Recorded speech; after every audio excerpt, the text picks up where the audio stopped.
Olá!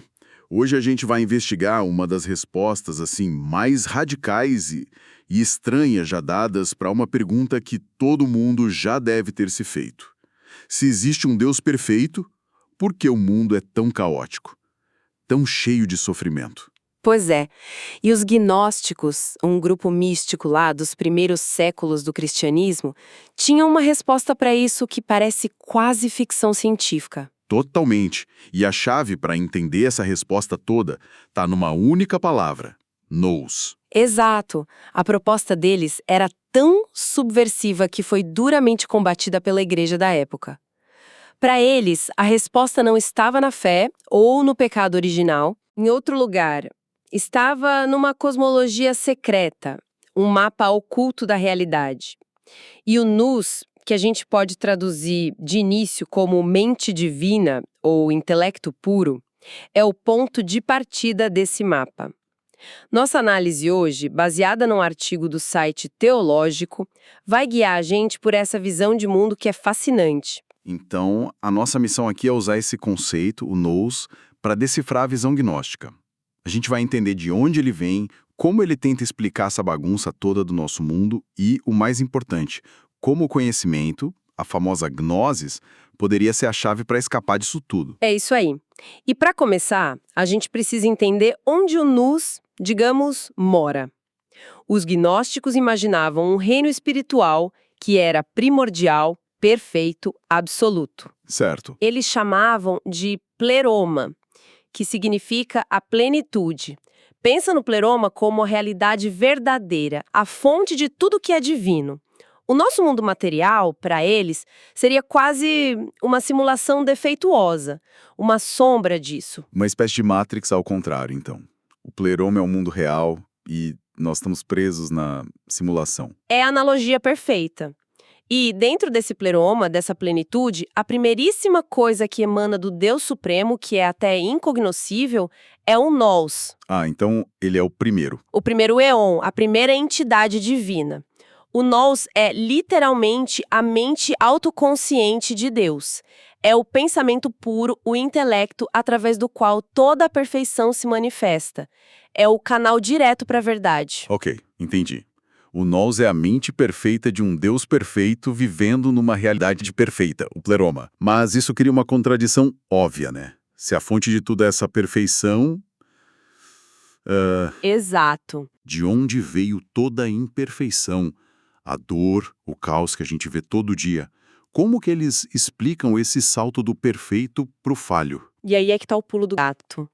E a ideia talvez mais chocante do gnosticismo. Ok. Segundo a nossa fonte, para eles, o nosso mundo material não foi criado por esse Deus supremo, nem pelo nous. A criação do nosso universo foi, na verdade, um acidente cósmico. Um acidente? Como assim um acidente? Eles introduzem uma figura intermediária, uma divindade inferior chamada de demiurgo. Esse demiurgo é tipo um artesão cósmico, só que ele não é onisciente, não é todo-poderoso. Aham. O artigo explica que ele surgiu de um erro, de uma paixão, de um íon inferior, a Sofia, ou sabedoria, que caiu do pleroma.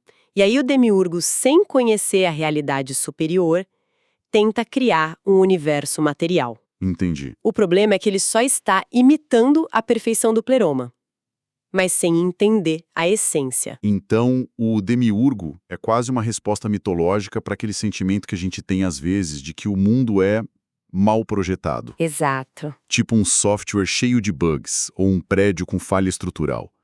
Eles criaram um vilão cósmico para explicar por que as coisas dão errado. Precisamente. Ele é um arquiteto incompetente tentando copiar uma obra-prima que ele mal consegue ver direito. O resultado é este mundo. Uma mistura de beleza e falhas. Uma prisão para a essência divina. Nossa. A fonte até menciona aquela ilustração Aurora do Mundo, do William Blake, que captura bem essa imagem de um criador limitado, sabe? Quase preso na própria criação. Mas espera aí. Se o demiurgo é o criador do mundo material, isso quer dizer que, para os gnósticos, o Deus descrito no Antigo Testamento seria esse demiurgo? Exatamente. E é aí que o gnosticismo entra em rota de colisão total com o judaísmo e o cristianismo. Para eles, o Deus de Gênesis, com sua ira, suas regras, seu ciúme, ele não podia ser o Pai supremo e perfeito do Pleroma. Faz sentido. Na lógica deles. Tinha que ser esse artesão inferior, o demiurgo, que governa o mundo material com leis rígidas sem entender a verdadeira espiritualidade. Uau! Isso muda tudo. Então, se o mundo é uma prisão e o Criador é um Deus menor e equivocado, onde fica a esperança de salvação? Como se escapa disso? A esperança está naquilo que o demiurgo não conseguiu criar nem controlar. Os gnósticos acreditavam que no momento da queda de Sofia, pequenas centelhas da luz divina do Pleroma ficaram presas aqui, na matéria. Presas como? Mais especificamente, presas dentro de alguns seres humanos. Essa centelha é uma partícula do próprio nous. É a nossa verdadeira identidade espiritual, esquecida, adormecida dentro de um corpo físico. É como se a gente fosse um programa de computador divino rodando num hardware defeituoso. E a salvação seria perceber isso. Perfeito. É exatamente isso. A salvação ou a libertação não vem por obedecer às leis do demiurgo, nem por rituais. Ela vem através da gnose. O conhecimento. Mas não um conhecimento de livro. É uma revelação, um despertar interior. É o momento em que a centelha divina dentro da pessoa acorda e se lembra de sua origem, o pleroma. É o conhecimento que liberta a alma da ilusão do mundo material. E isso me leva a uma questão. Se essa centelha divina está dentro das pessoas, ela está em todo mundo? Ou eles tinham uma visão mais seletiva? Bem, aí a gente entra numa das partes mais controversas do pensamento gnóstico. O artigo menciona que eles dividiam a humanidade em categorias. Uma espécie de hierarquia espiritual. Ah, não. Sim, no topo estariam os pneumáticos, os espirituais. Eles eram os únicos que possuíam essa centelha e, portanto, os únicos que podiam alcançar a gnose e voltar para o pleroma. Isso é incrivelmente sombrio. Quer dizer, é uma predestinação levada ao extremo. Não importa o que você fizesse na vida, se não nascesse com a centelha, já era. Basicamente, sim. Isso não soa muito espiritual. Sem dúvida. E essa é uma das grandes críticas ao gnosticismo. A salvação não era para todos, era para uma elite cósmica. Abaixo dos pneumáticos, eles colocavam os psíquicos, que não tinham a centelha, mas tinham uma alma e podiam alcançar uma salvação inferior pela fé. E na base? Na base estavam os ílicos, os puramente materiais, que estariam irremediavelmente presos à matéria, sem esperança.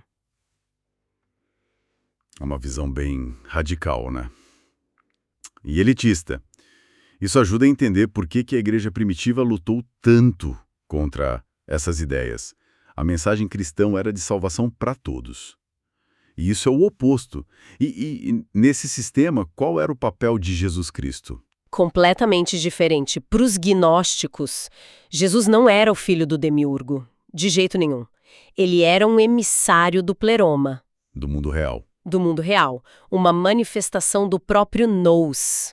Ele desceu a este mundo falho não para morrer pelos pecados, porque o problema não era o pecado, era a ignorância. Certo. Mas sim para trazer a gnose. Ele era um mestre iluminado, um guia que veio despertar as centelhas adormecidas, mostrando o caminho de volta para casa. É uma reinterpretação total da figura central do cristianismo.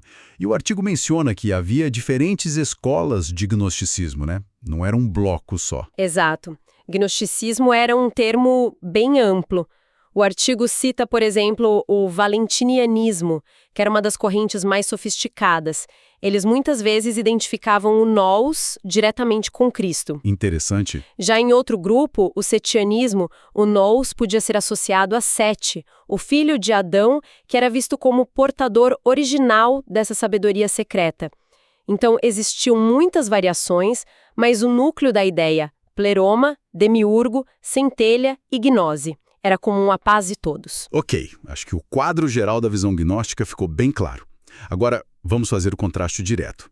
O artigo também detalha a perspectiva bíblica, que é a antítese de tudo isso. Qual é o primeiro grande ponto de colisão? O primeiro e mais fundamental é a criação. Para a teologia bíblica não existe essa dualidade de um Deus bom e um Criador mau. Existe um único Deus que criou todas as coisas, o espiritual e o material. Certo. E o ponto crucial é que em Gênesis, depois de criar o mundo, Deus olha para sua obra e a declara muito boa. A matéria não é uma prisão.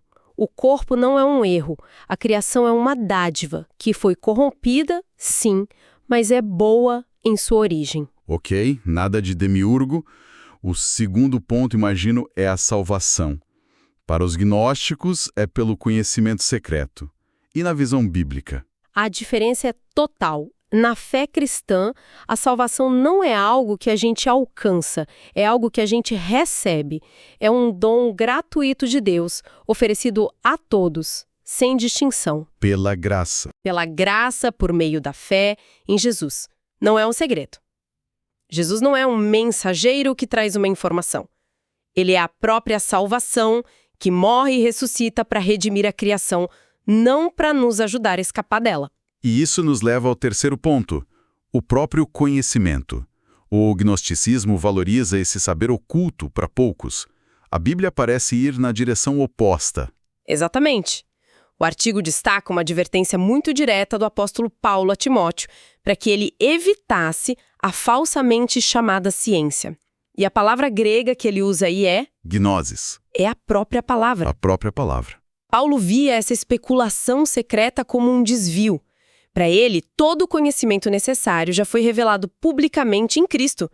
Ele escreve em Colossenses que em Cristo estão escondidos todos os tesouros da sabedoria. A revelação é aberta. A oposição não podia ser mais clara. E para fechar o círculo, de onde os gnósticos tiraram essa palavra, nous?